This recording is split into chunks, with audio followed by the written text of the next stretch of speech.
একদম যিটো বিচাৰিছিলো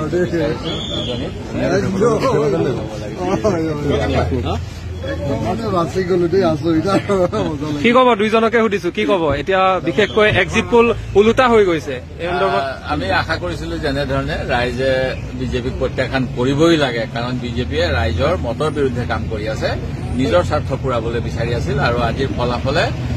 আমাক যি ইংগিত দিছে সেই ইংগিততে আমি আগবাঢ়ি আছো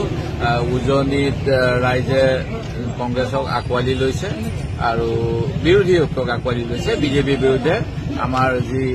অসমীয়া মানুহৰ মনোভাৱ এই মনোভাৱ বিজেপিৰ পক্ষত নাই এই কথা আজি প্ৰমাণ হ'ব অখিল গগৈ ডাঙৰীয়া কি কব মই প্ৰথমতে দেৱপদাক আমাৰ আটাইতকৈ চিনিয়ৰ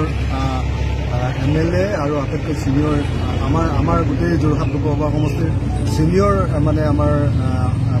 পলিটিচিয়ান ৰাজনীতিক দেৱদাক প্ৰথমতে অভিনন্দন জনাইছোঁ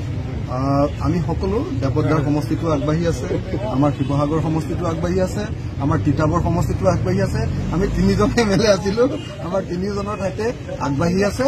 আৰু আমি খুব ভাল ভোটতে জিকিম যেন অনুমান হৈছে আৰু যিবিলাক এক্সিট পোল ওলাইছিলে সেই এক্সিট পোলবিলাক ভুল বুলি প্ৰমাণিত হৈছে আৰু বিশেষভাৱে অসমৰ খিলঞ্জীয়া ৰাইজে অসমৰ শিক্ষিত ৰাইজে অসমৰ য়ং জেনেৰেশ্যনে